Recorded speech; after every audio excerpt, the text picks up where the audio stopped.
Hello, everyone, and welcome. Before we get started, a few brief words about our esteemed presenters.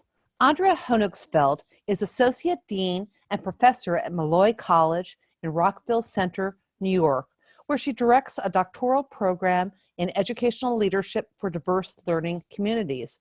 Co-presenter and colleague Maria Dove is also a professor at Molloy, where she teaches pre-service and in-service teachers about the research and best practices for developing effective programs and school policies for English learners. Two of the topmost authorities on co-teaching, Andrea and Maria provide professional development on teacher collaboration and inclusive approaches for instruction, and have published more than a half dozen Corwin professional books, every one of them a bestseller. Among them, recently published Collaborating for English Learners, the subject of today's webinar. Stay tuned until the end of the webinar for more details. Now on to Andrea and Maria. Good afternoon, everyone. This is Andrea Honigsfeld.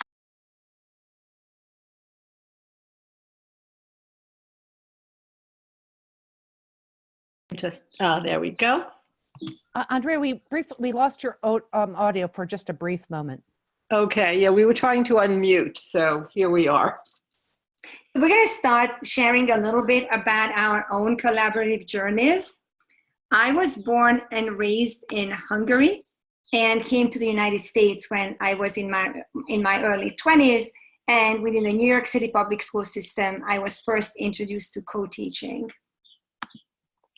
And I had a similar experience, but although I was born in Brooklyn, New York, and I ended up only teaching 2 counties away in Valley Stream. Here I'm pictured with one of the teachers I collaborated with and who's a dear friend of mine now, Joyce Smith-Hawk.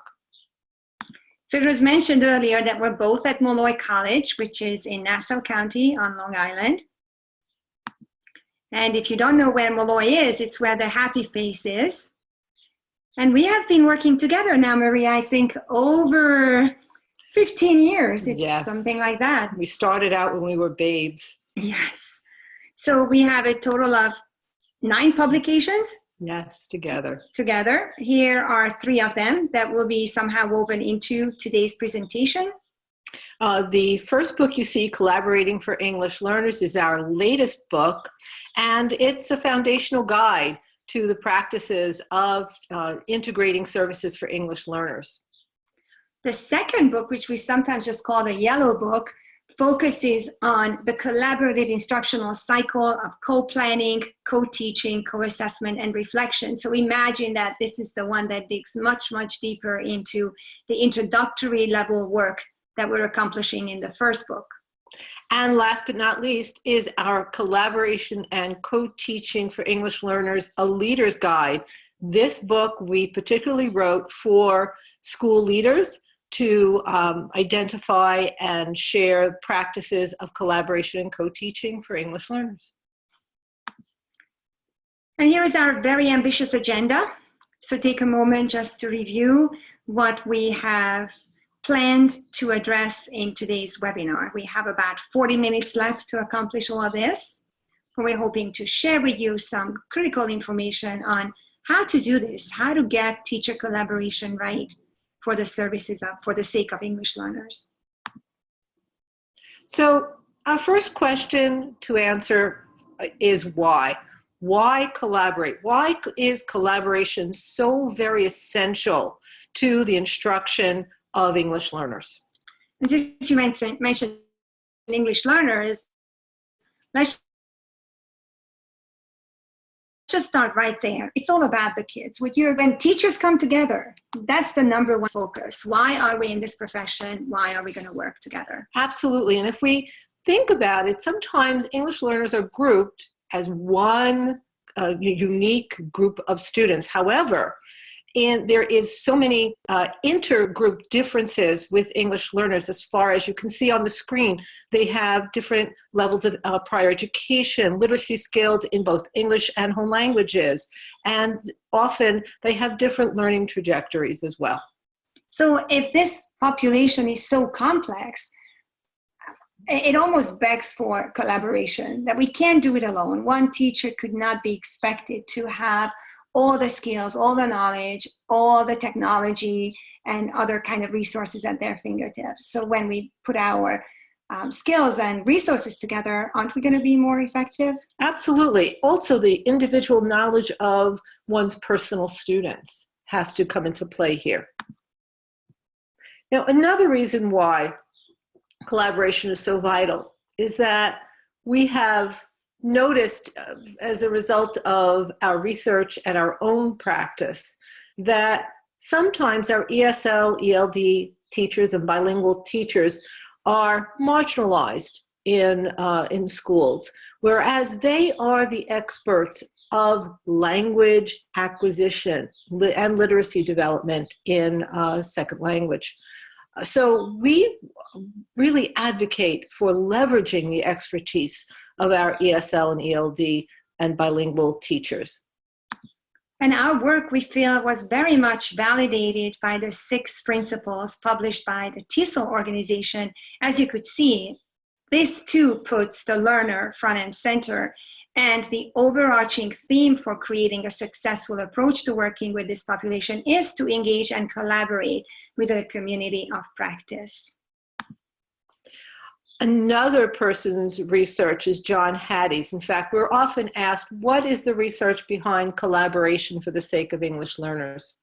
And it's so interesting that we often refer to John Hattie's work, because in his latest research, we find that at the top, way above expectations, that collective teacher efficacy is the most effective strategy for teaching all students, not just English learners. But so collaboration here is really validated for all students, particularly for our English learners. Similarly, just that we could continue some more name dropping here for you, Linda Darling-Hammond and Dion Burns also affirmed what we have been researching and publishing on, which is more than any other policy area, actions that support collaborative learning among teachers appear to hold promise for improving the quality of teaching. And here, Ben Jensen and his colleagues also had commented about adult learners and teachers in particular and how they learn. And they don't learn simply from observing or reading others' work. So reading research is great, learning about theories is great, but these type of passive activities cannot compare with the active learning that is involved with collaboration. So with that said, we were also inspired by Judith Warren Little's work, who talked about the 4 C's of education. We translated this 4 C's framework into the 4 C's of collaboration.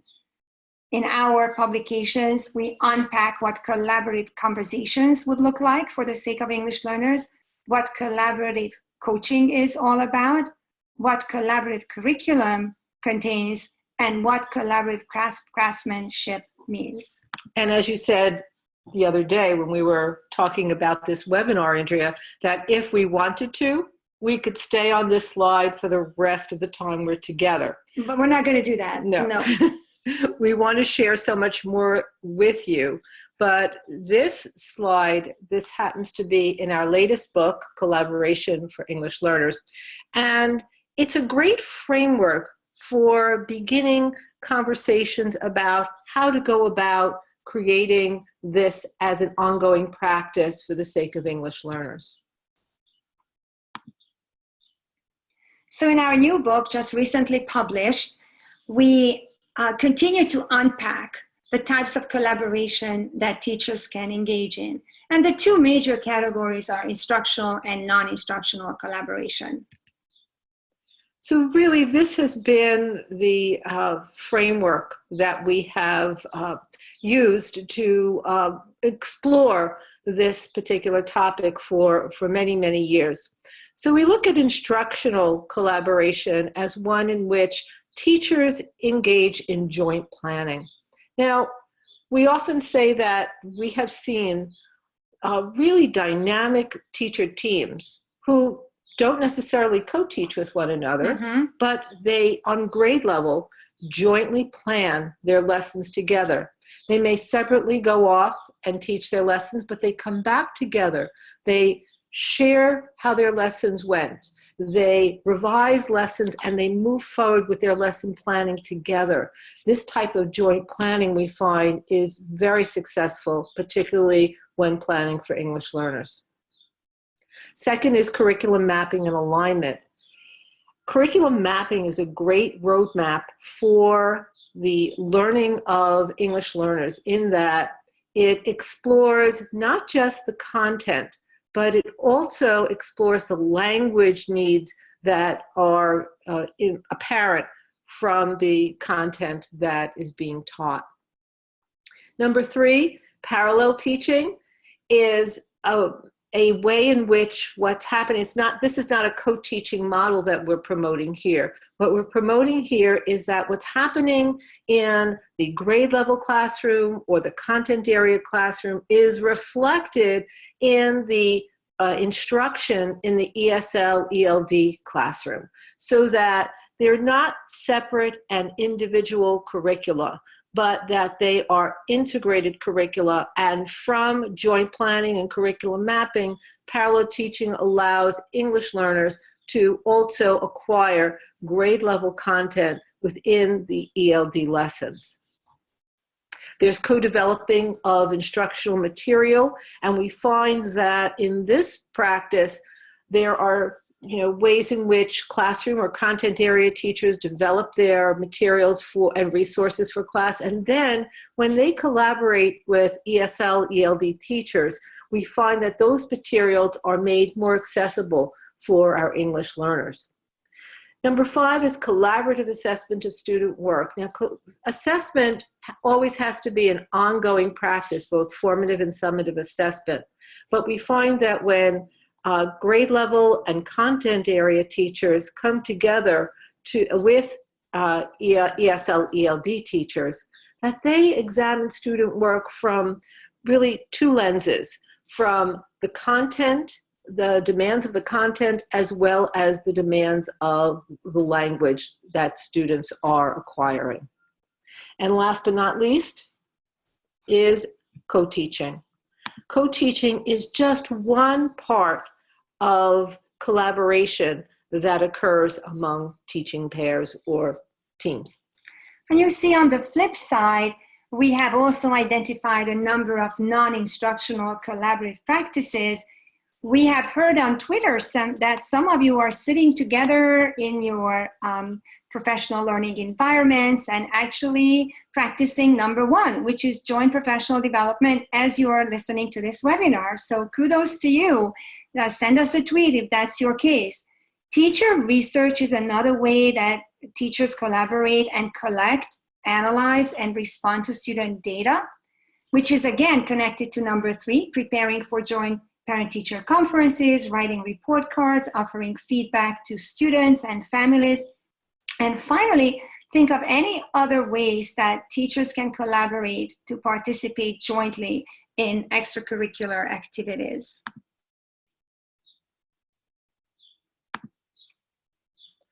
So here, we know the importance of language learning environments for our English learners. And we truly feel that collaboration is key to those effective language learning environments. So if you take a look at what is written in the bullet points, you can see that, number one, we want all educators to recognize that English learners come to us with their own assets. So we take an asset-based mindset when we're approaching the teaching and learning of English learners. And we want all educators to be able to support English learners and have the training to do so. We also agree that when content and language instruction are integrated in both the general education classroom as well as in the ESL, ELD class, that teachers can provide opportunities for students to have academic conversations, to practice those productive language skills that provide essential learning contexts. that are provided within essential learning contexts. And finally, we have often observed that English learners thrive only when they have access to meaningful interactions in authentic contexts with their English-speaking peers as well as multilingual peers. And language and content acquisition may suffer if such opportunities are not provided. And in our book, we showcase a number of educators from around the country and beyond, and Katie Topple is one of them. Here's a wonderful quote from her, who captured the type of transformation that went through, that her school went through. So Katie says, our goal was to transform language instruction from an isolated session taking place outside the regular classroom to an integrated approach where students could engage in language-rich discussions about texts, information, and content concepts in their regular classrooms alongside their peers. This is just such a powerful statement. It's a stance, it's a professional stance that we have to take, that our English learners can no longer be segregated and isolated and get any kind of second-class instruction while the rest of the children are moving ahead with the curriculum. Here we have featured Joel Sutherland and Leah Pantinelli, a pair of co-teachers at a high school on Long Island, and they are featured in our Co-Teaching for English Learners book. But what Joel and Leah do very well is they really know how to collaborate with one another. They have been co-teaching together for a number of years, and due to their partnership, they have been able to share their pedagogical knowledge, their content area expertise, to where when we observe them teaching, they use one another's strategies. They both have a good understanding of second language acquisition, as well as using their cross-cutting strategies, cross-cultural understanding, and interpersonal skills to really enhance instruction for the English learners in their classes.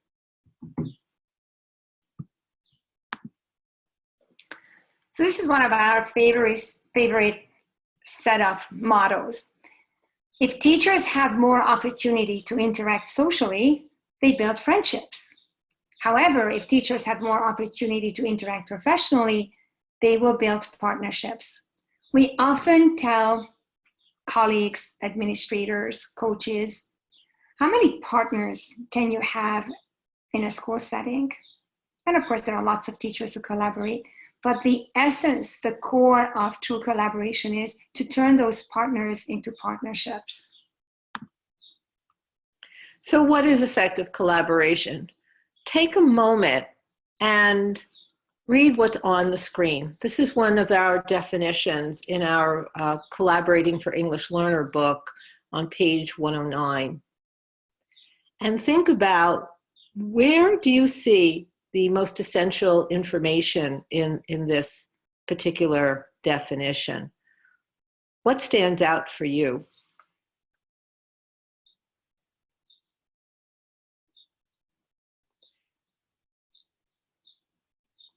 Go ahead. Yeah, what do you anticipate, Maria? What do you think most people are thinking? Interestingly enough, people often say goal-centered enterprise, because they feel that if there is no strong compass for those objectives for any particular endeavor with English learners, that effective collaboration won't exist. Interesting. So building collaborative teams is a complex process. Often the question that we get is, where do we even begin? Who should be on our team? Should we form a departmental team, which is the ESL, ELD teachers working together? Should we partner with our general education colleagues? How about the special educators, the reading interventionists, and many others who support this population? And then how do we even initiate a strong collaborative practice? Who is going to be responsible for collaboration to take place? Is there any form of accountability associated with this? And what do we do? Once we engage in it, once we initiate and then engage in this type of approach, what do we actually do? So let's share a few answers to that. All right, let's do that. So first and foremost, we often talk about the collaborative instructional cycle, or what we often say an integrated service delivery model. Now, in our collaborative instructional cycle, you'll see four parts. There is co-planning, co-teaching or co-instruction, co-assessment, and reflection. And we often say that this cycle most certainly will fall apart if there is no co-planning. And that is one thing that we find most teachers really feel is vital to the collaborative instructional cycle. And whether you co-teach or, as we mentioned, parallel teach before, we find that co-planning is essential, that collaborative piece, to really have everyone understand what English learners need and are able to know and do.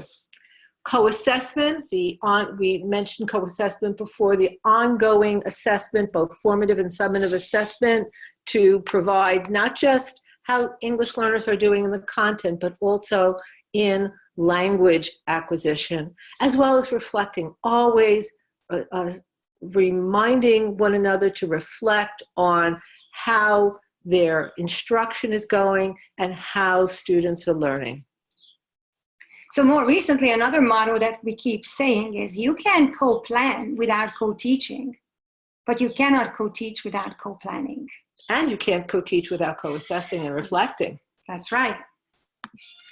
So one piece of this work is, of course, defining roles and responsibilities, and not just defining, but benefiting from a negotiative process in which the collaborative teachers or the co-teachers in a co-taught classroom understand that it's never going to be an even-steven type of situation. We each have our own set of roles, skills, and responsibilities, and when we create a balanced approach to collaboration, we're more effective together. So interestingly enough, this was from one of our workshops together, and we asked teachers, what do collaborative teams need the most? And you can see the larger and bolder the words are, the more that people responded with that particular response. And time again, we get the word time. They need time to collaborate. And among all the other aspects of collaboration, we find that planned time, having some type of a routine for collaboration, having some type of administrative selected time for teachers to meet is really, again, a vital practice for collaboration to take place for the sake of English learners. In case you're wondering how we got this beautiful wordle or word art, we used answergarden.ch, and all of our participants entered their answers, and the more the same word came up, the bigger that word became. So there's also respect, trust, flexibility, support, a number of other very important factors that contribute to successful collaboration. But let's get back to time. So we all know that time has its limits. So what we recommend to teachers in order to maximize the time they do have to spend together, that they address that time through conversation protocols. So if you just quickly glance over this particular protocol, you'll notice that this is a 20-minute activity. So there are 3 minutes for one teacher to speak, 3 minutes for the other teacher to speak. They have an open discussion, and then they draw some conclusions at the end. So by sticking to a particular protocol, we find that collaborative conversations with only having a short amount of time can be the most fruitful. And as Maria pointed out, this is a highly structured way of approaching collaboration. And it happens to be a page from our book. And we have many other protocols as well. However, those of you who might know us and have seen us present in person, something very important is always emphasized in our work, which is ownership. We always invite teachers, administrators, colleagues that we work with, please don't take our work at face value. It's not written in stone. This is one particular protocol. This is one particular time frame. But if your local context will require a different implementation, we truly encourage you to make adaptations, modifications, and most of all, develop ownership of our work. And then let us know what you do with it. That's how we have connected with so many educators from around the country. Email us, tweet to us, text us, let us know how you're doing with this work. Another way that teachers develop ownership is how they communicate with one another outside of the school day. So we find many teachers email one another, and that's how they get their planning done. But we have seen teachers who use wikis and blogs, text messaging, and sharing documents on Google Drive to really help, I'm going to use the word again, drive this collaborative practice. And you know, Maria, you and I live in Dropbox. Yes, we do. We actually, it's a very rare treat. I tweeted it out that we're sitting side by side in your living room, and we're offering this webinar together. But most typically, we work together and we collaborate by not being in the same physical space. So I think we have to be creative about how to collaborate using a range of different technology tools. And this practice also requires commitment. Yes. The idea that we need to be committed to this practice, even though it might be at times outside of the school day. So we have found that even though we are just advocating for and promoting the use of technology, it is extremely beneficial when teachers have an opportunity for face-to-face meeting. Here is Dania Youngs and Nicole Fernandez, early childhood co-teachers from a particular school district on Long Island, and they have all of their materials spread out in front of them as they interact with each other. This is actually a very special team to us because we've been following their work for close to 10 years. And it's just wonderful to see how they have grown and expanded in their practice, but they continue to value the time that is given to them, face-to-face as well as online. We also say that you cannot do this collaborative practice without the promotion of a positive school culture. So just take a look at some of the components of a positive school culture. And I think that you can take a look at this particular framework and identify which practices are being done very well in your school and which practices are still maybe a bit challenging and need more focus. And if you really can develop that positive school culture for the sake of English learners, you'll find that collaboration for their sakes will also be greatly enhanced. And if you happen to be in the context in which you can co-teach, there's another layer to collaboration. We sometimes like to liken co-teaching as a complex endeavor in which we need to move beyond just being roommates and sharing the space as if it was shared real estate. Instead, we have to carefully design the classroom and be creative. Look at this high school math lesson in which the two teachers are teaching the same content at the same time on two different levels. So there's built-in differentiation and leveled responsive instruction in place. What we love about Joel and Leah's classroom is that they truly use flexible seating to accomplish their lessons for their students. So here you see them in a U-shaped setting, but later on during this lesson, they actually had students sit in teams. So the students are trained to move their desks around to create these different shared spaces in the classroom. And in case you're wondering, so how did they decide which student will go where? Well, that's where co-assessment comes in place. Before they came to this point in the lesson, Leah, who is holding a clipboard in her hands, was collecting formative assessment data based on the do now and the homework assignments the students completed or not, so that they're able to create level differentiated instruction. So collaborative assessment is an absolutely essential part of collaboration. And Joel and Leah, as well as many collaborative teams, engage in reflection regularly. So here are just some examples of what we found collaborative teacher teams examine as far as questions are concerned. And very often they focus on the what and the how. So some what questions for reflection would be some maybe personal reflections, such as what is my role in this collaborative situation? Or what are my strengths and major contributions to this partnership? So coming to the partnership, already understanding what your roles are, what your strengths are, and talking about how we can improve. What do we do well, and what can we do differently? The how is also, how do I support my colleagues?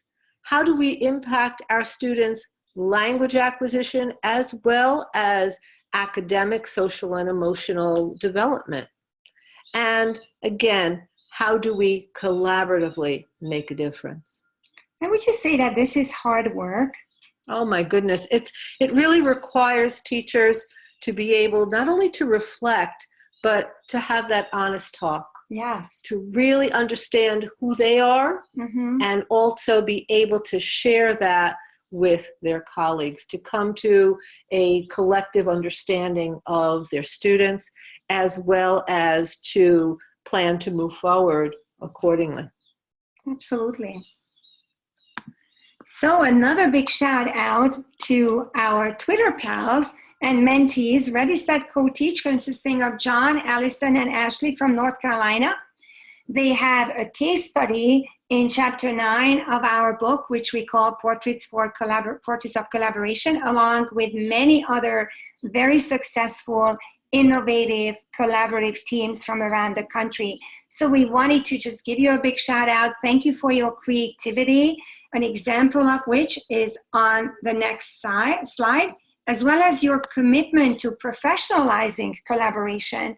So this is a very recent goal-setting outline that you shared with us, and we're so very grateful for it, to see how you translate our work into practice, how you thoughtfully generate co-teaching goals, professional practice goals, as well as student performance goals. So anybody who would like to follow ReadySet Co-Teach on Twitter or see their blog, there's wonderful resources there, authentic templates and video clips. We just love what you do. And I'm so impressed by this, because although they are sample goals, when you take a look at them, they really aren't lofty goals. They are very concrete. They address particular challenges and issues, and they really are ones in which teachers can then further reflect on and grow their professional practice with. Wonderful. So we're looking forward to the next blog that's coming out soon, right? Yes.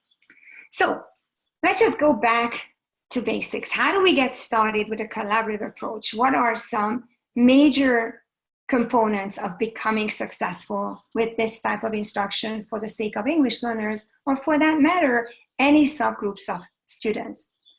So let's focus on the mission and vision statement. Are English learners part of that? Or are they marginalized, and are they an afterthought? Can we make sure that they're fully integrated in the larger picture? Second is understanding the English learners that are in your particular school. You know, we could talk about English learners in general, but we know that each school has a unique set of students with unique challenges as well as abilities. We never say that co-teaching is the silver bullet, because there's no silver bullet. So while some of you might know us for our co-teaching work, we're actually a lot stronger advocates for a collaborative school-wide approach to fully integrating all subgroups of students in highly rigorous but highly supported general education. The next one you really promote very well. Why don't you talk about that one, Andrea? Well, that's the asset-based philosophy that we should all have about this population, or again, about every single child that enters in our schools, rather than looking at their deficiencies, what they do not have or what they cannot do. If we all shift our minds towards what they bring to the table, what rich cultural and linguistic backgrounds we could build on, then we embrace this population a lot more, and the asset-based philosophy as well. The next one is identifying timeframes for collaboration. Here, what we're promoting is a general understanding of, number one, how collaboration works within certain timeframes, as well as the need for both face-to-face collaboration time, as well as extended time using technology, as we mentioned before, but actually identifying how teachers are going to meet the needs of collaboration is one in which is a vital aspect of getting started with this approach. And finally, language acquisition is a very dynamic process. It's not a static, transactional type of learning. So we often talk about creating a swirling classroom in which the students are speaking, writing, interacting with each other, with the material, with the teachers, listening and speaking, or reading and listening as well. But the point is that if they have an opportunity to actively use and authentically use their productive language skills, they're going to be better at what they're doing. Sometimes you talk about bicycle riding or swimming. Yes, we say that, you know, if you want to learn how to ride a bicycle, or if you want to learn how to swim, if you never get on the bike or if you never get in the water, you're not going to learn those particular skills. Language learning is the same way. If you don't practice the productive skills of speaking and writing, you really will never acquire that second language. But we just want to point out that you notice in that circle in the middle, it says select where to begin. We're not telling you where to begin.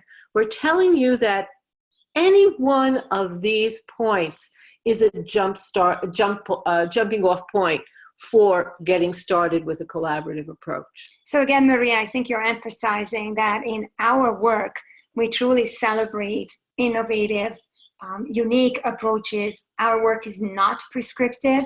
We often take great pride in offering roadmaps, suggestions, guidelines, multiple opportunities to choose different resources rather than just a one-shot deal or one way of approaching collaboration. However, if you have already been collaborating successfully, you might be listening to this webinar to see how you could enhance your collaborative approach to serving English learners. So here are a few pointers. And one way is our first point, which is to include all stakeholders in the process of collaborative efforts. So who are all the stakeholders? Well, beyond classroom and ESL, ELD teachers, we have to consider the specialists. We have to consider the school leaders. What about parents and students, as well as community leaders? So we have to think about all the stakeholders in the process. And by students, may I say, and may we say, that it's not just the English learners, because a collaborative approach to instruction really enhances instruction for all students, our English learners and those students who are English speakers fluently. Engaging in a periodic program review evaluation. One other very powerful recommendation we have is to conduct an equity audit from the perspective of English learners. So a shout out to Diane Stair-Fenner, a fellow Corwin Press author who has done extensive work in advocacy and creating and presenting such audit frameworks. We also say that it is so very important to listen to all sides of an issue so that teachers, leaders, parents, community people share successes and challenges that are faced with working and helping English learners to thrive. That by listening to all sides, you can then further make decisions about how to meet the challenges. We also often advocate for recognizing and building on your in-house expertise. There are excellent teachers everywhere we go and visit. You know, we have so many workshops with teachers who we feel that very often they could stand next to us. And they should. Often we include them. Yes. And share their own expertise, because they have an abundance of it. And we really want districts to tap into their in-house experts, because they know the population of English learners that are housed in their schools the best. The local context, anything from state regulations, the local curriculum, the culture of the school, the dynamics between faculty as well as parents and community members. So there's just so much that your teacher leaders can offer you. And how to nurture that teacher leadership? One way to do that is through establishing lab classrooms. We used to call those classrooms model classrooms, but that was just way too much pressure on the teachers whose classrooms we visited. And these are just classrooms that maybe they haven't figured out everything, but they're actively engaged in providing instruction for English learners that is collaboratively crafted and also delivered in such a way and examined in a collaborative way. In a lab, you conduct experiments, you make mistakes, and then you analyze your data, as well as organizing intervisitations, seeing each other's teaching and sitting down, having those honest conversations and very deep reflections on what we saw and what we can do next time. Last but not least are key outcomes that you might expect. So as far as student learning, what we have witnessed and documented is increased student achievement in core content areas when a collaborative approach to teaching English learners is in place. So we have seen accelerated language and literacy development. So students are increasing their ability to acquire English as well as move forward in academics, as well as students' improve sense of belonging. We find that students wholeheartedly thrive in an environment where collaboration is taking place among teachers. You know, a new buzzword that I keep seeing on social media is Maslow before Bloom's. So that sense of belonging, Maslow's hierarchy of needs, must be recognized and addressed. And on the teacher professional outcome side, we have witnessed enhanced collegiality, peer support, respect, and better understanding of each other's work, rather than considering the ESL, ELD, ELL specialist as an exotic addition to the faculty. There's also job-embedded, ongoing, authentic professional learning taking place. Most frequently, we hear from co-teachers and collaborators that they have learned so much from each other. And then finally, last but not least, we're circling back to the students, because that's what it's all about, how to develop shared ownership of helping these students grow. And that concludes the formal part of our presentation. We have some time left for questions. Yes, terrific. I do have some questions. And there are quite a few questions that came in, probably over 60 of them. And so I'm going to send you the questions afterwards as well. And you can answer as many as you can and send them along with the video, but we'll get to a few right now. Here's the first question. I've read the book, and my biggest question is, how can a teacher who has 50 ELLs in a K through 4 elementary school do the co-teaching model well?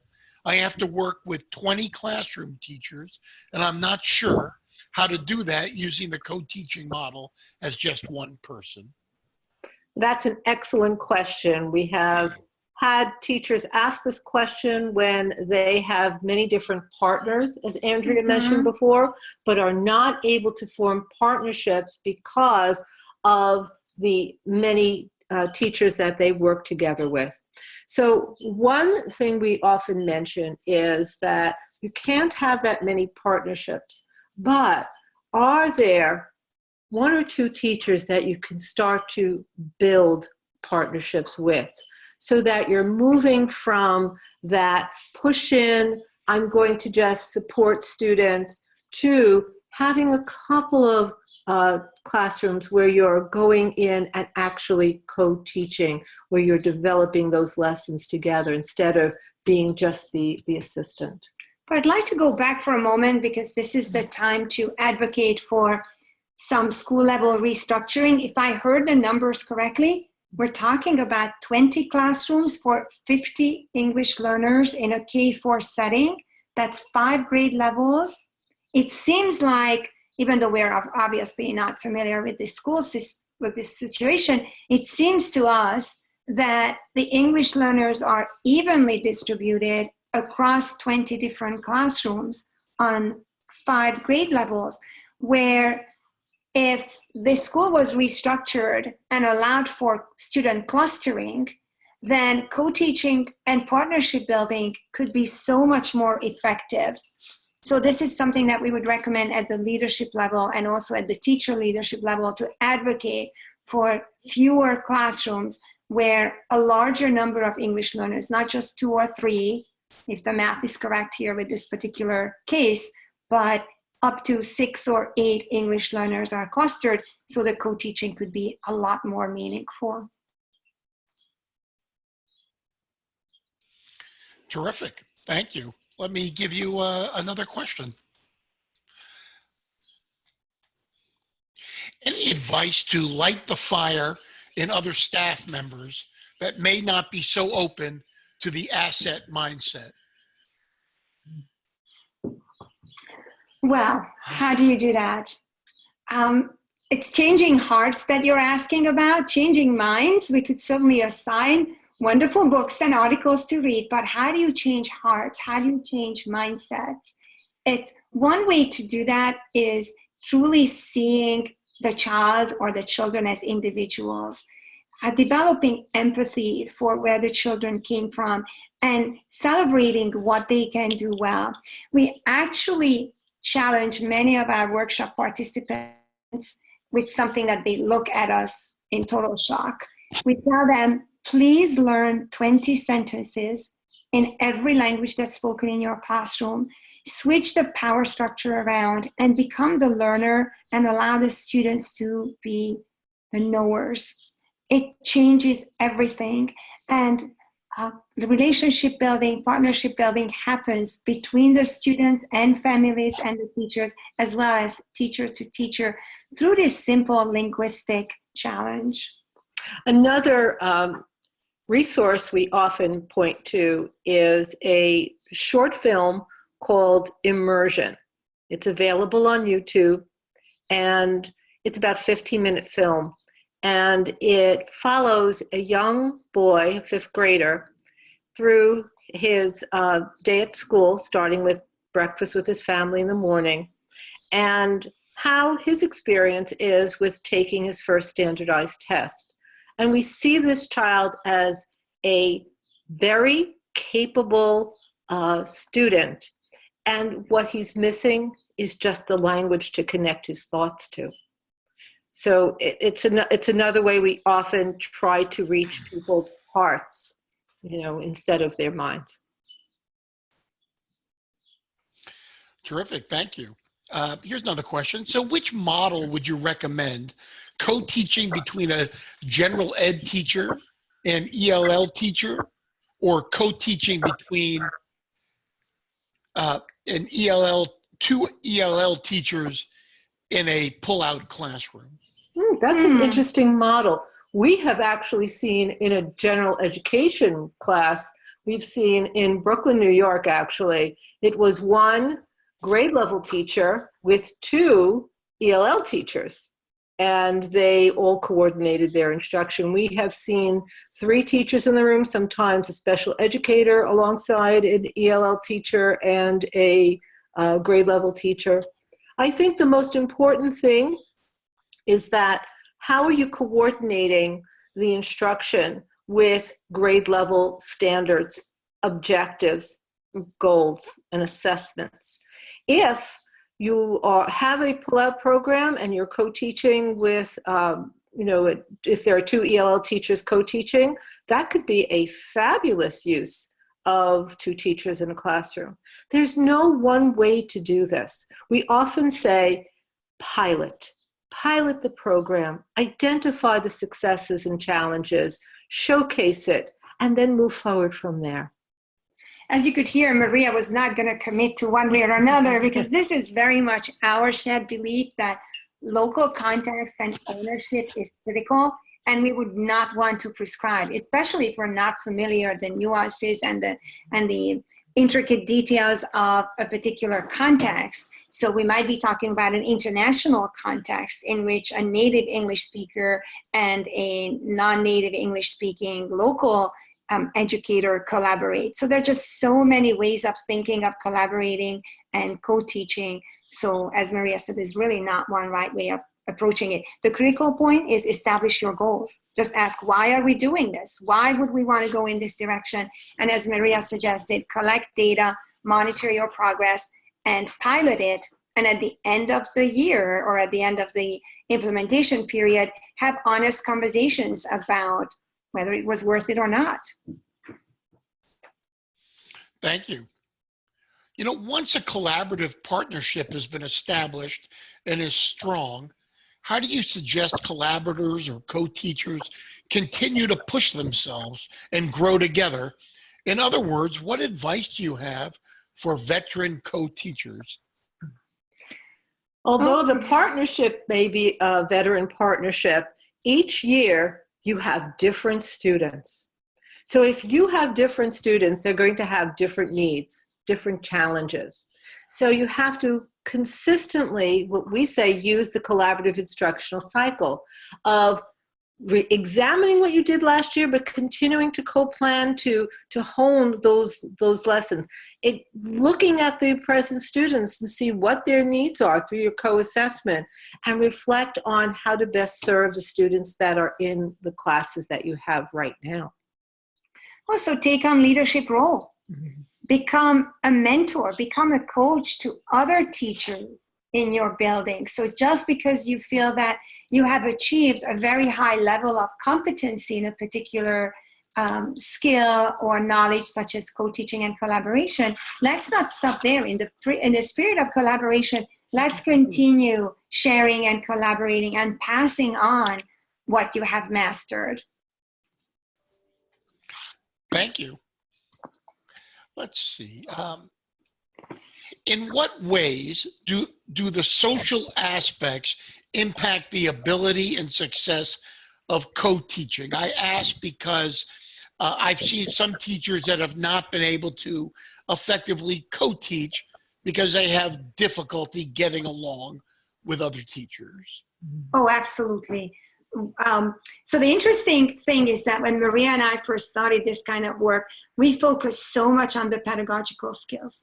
And then there was a pivotal point when we realized that the relational trust, partnership building is just as important, if it's not more important, for co-teaching to be successful. So we started researching and publishing a lot about that partnership building aspect of it.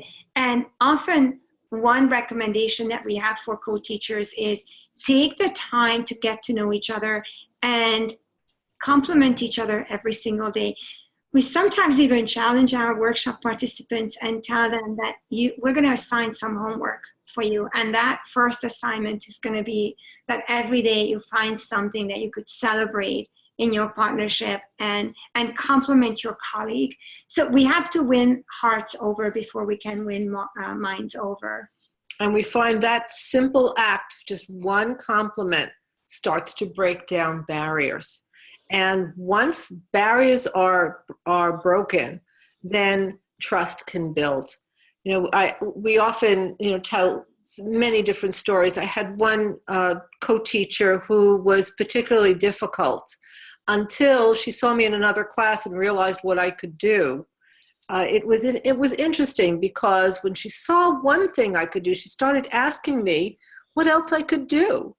And I think that just started the conversation. We often don't know where each other's expertise lies.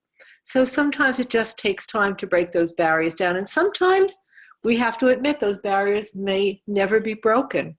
And that's why we often say that, co-teaching teams that aren't working well maybe shouldn't stay together. Yeah, divorce is still optional. Yes. Well, thank you very much. That's going to be the end of the question period now. I will send you all the questions that came through. There are quite a few, and I'll let you answer them and send them out to everyone. And so you'll get that shortly. So with that, I'd like to turn it over to Maura. Thank you so much. There we go. Thanks so much, Maria and Andrea. And thank you so much for a simply amazing presentation. Just the wonderful words that we've heard from your many fans were deeply gratifying, and we'll be certain to share them with you as well. Just a reminder to everyone, as long as you've opted in, you could expect no later than Tuesday a copy of your CEU certificates along with copies of the pre-recorded session and the PowerPoints, which you're free to share. I also wanted to let you know, as special thanks for having attended this session, that we're happy to offer you 20% savings off of Andrea and Maria's entire professional library, starting with Collaborating for English Learners, which was the topic of today's conversation. If for any reason none of this information comes through, it may be because either our emails have been caught in your spam filters or you have opted out. Just feel free to reach out to me by Tuesday at maura.sullivan@corwin.com, and I will follow up with you directly.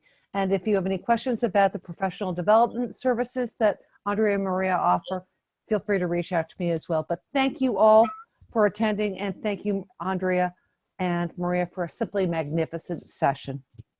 Have a great evening, everyone. And thank you for the opportunity. We really enjoyed it. Yes, we did. We hope you did too. Bye, everyone.